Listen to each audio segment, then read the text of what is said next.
resilient domestic supply chain. I'm joined by Simon Geale. He is Executive Vice President of Procurement at Proxima. Hi, Simon. Hey, Bob. Nice to see you again. Yeah, thanks for joining me. Simon, what impact do you think that President Biden's new White House Council on Supply Chain Resilience will have?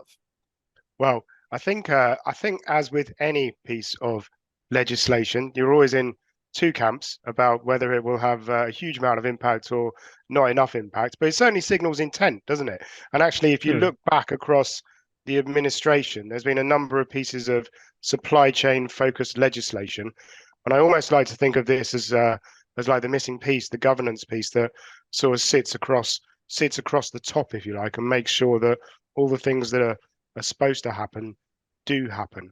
And I Mhm. think what's super interesting is to sort of step out and look at the bigger picture and say, well, why are we doing this? Well, we're doing this because there's this there's this trend towards the regionalization of global trade happening. There's significant moves expected to happen in different regions. There's the protection of core supply chains. There's keeping people in jobs. All these sorts of moving pieces that I think this latest piece of legislation, this supply chain council, is hopefully going to you make sure the US plays the role that it wants to play. Well, at the risk of sounding too simplistic, I imagine this isn't the only reason, but I wonder the extent to which COVID-19 simply woke everybody up to the need for taking some kind of action at this time. Well, at the risk of sounding simplistic, I agree with you. I Mhm. think COVID-19, when we look back across what's happened over the last few years, we are quite used to dealing with supply chain disruptions or, relative changes in demand and new trends appearing. We're quite used to it. What we weren't used to was this sort of, I guess, the operating platform that we were working from, given COVID-19, wasn't so resilient. And so we weren't able to cope with all of these things happening at once. And I do think it was in simplistic terms, a big shock to the system. And I think a lot of nations around the world looked at each other and thought, hey, do I want to be trading with you in 10 years' time? Where do I want my domestic supply chains to focus? Do I want to focus on things like health and, high tech and defense? And yeah, I'm going to put some policy in around that. And I absolutely think you're right. I think COVID was the trigger. What's happened since COVID has sort of accelerated the progress. Yeah, we were already seeing some signs that we needed to get reduced to some degree our reliance on China before the pandemic, obviously with rising Chinese factory wages and other geopolitical issues. But it sounds like this was really the thing that got it going. Are there any particular industries, Simon, right now that you believe from a supply chain resilience standpoint are at greatest risk and in greatest need of action? Yeah, so I think again, I think you can look at this through a couple of lenses.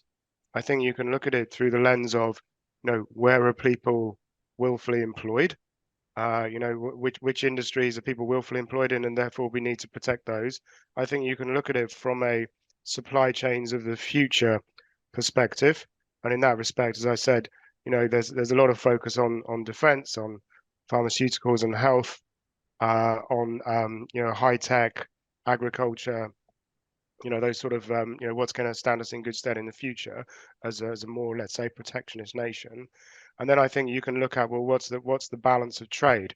And if you look at the balance of trade with, well, the US, for instance, has a $1.1 trillion trade deficit. So it's a net importer of goods. But that's not necessarily a bad thing. Germany, for instance, has been a net exporter, but hasn't necessarily shown huge signs of growth. So a well-managed economy doesn't necessarily focus on, the trade deficit. But when you Mhm. look at China, for instance, and you say, well, what does the US import from China? Once you get away from some of that sort of high tech space, and you think about things like, toys, textiles, furniture, TVs, and domestic appliances, some sort of basic machinery, and some of those things, quite frankly, we're not going to care too much about where we're getting that from because we'll be focused very much on cost. So I think you can look at it through different lenses, and arguably you should look at it through different lenses because it's quite a bold move and quite Mhm. complex fallout.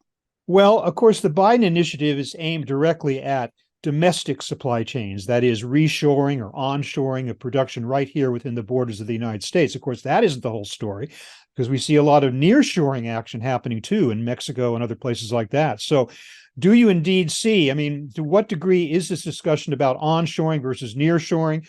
And either way, a shift away from China in the coming years. Yeah, it's really interesting, isn't it? Because it's probably a discussion. I mean, we throw around these terms, don't we? And we for good reason, because they're the right terms, like onshoring, nearshoring, friendshoring, and we sort of group it under right shoring, don't we? And we group it under and say, given the balance of, the way that we do business, the balance of risk and, climate, politics, etc., what's the right strategy here? And I think geopolitical issues, severe supply chain disruptions has really come storming into that decision framework over the last 3 or 4 years for the reasons that we've sort of already discussed. But definitely what we're expecting to see, if you look at global trade in goods over, say, the next 10 years, recent studies have suggested that we're going to see a CAGR of about 3%. But within that, we're going to see a significant rebalancing of who does business with who. So the US, for instance, we're expecting to see, as you'd expect, a big downtick in the amount of business done with China and a huge uptick in the amount of business done with Canada and Mexico, for instance, the Asian countries and the EU. UK, where I'm from, sadly, it seems like we're going to miss out from everybody. But this sort of rebalancing around 5 or 6, let's say, economic and industrial centerpieces around the world is a real thing. It's definitely happening. And the big winners, people like India, Mexico, Asian countries. But of course, all that relies upon some form of stable economic and foreign policy. It relies upon some of the conditions that we expect to be true over the next decade to stay true. Things like tensions with Taiwan and, challenges with Russia, etc. But if it does, then we do expect to see this sort of regionalization continue and gather strength. So not necessarily deglobalization to its fullest extent, but certainly a regionalization or a reglobalization of trade. Is onshoring, and that is now when I use that term, I mean directly, United States domestic supply chains, domestic manufacturing, is onshoring to the point of self-sufficiency possible? And if not, why not? Well, this is one of those questions that I'd probably like to debate in a cafe or a pub over several hours and discuss. I put my marker out there and said, no, it's not, because we have very specialist regions of skills and regions where there are access to certain raw materials where, quite frankly, we've built up specialisms and industrial centers over time, and it just makes sense to continue that way, or they have sufficient power to keep continuing that way. And so I think that we're probably past the past the ability to be completely self-sufficient, or past the ability to want to be completely self-sufficient. But certainly there's an opportunity to focus on what are the supply chains we want to play in the future, and therefore where do we need to invest now, build the skills, access the materials, and protect ourselves in years to come. Of course, we can know that government can't do it all. For all the supply chain councils and all the government investment and infrastructure investment that's coming down the pike now from the government, what does the private sector need to do in order to step up and shore up and strengthen domestic supply chains? Yeah, good question. I think probably a number of things. So off the top of my head, I think this is it's really interesting, isn't it? Because organizations cross geographic boundaries in a way that governments can't. And so that fusion of the two really is the critical thing for making it happen. Now, if the US wants to embed to, let's say, bring more critical supply chains onshore, then it needs to create the conditions for businesses to invest to do so.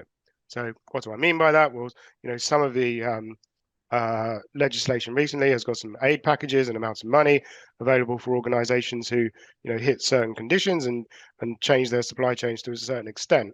Well, they're going to have to do that to access the aid, which will normalize the cost of doing business in the US versus the cost of doing business elsewhere.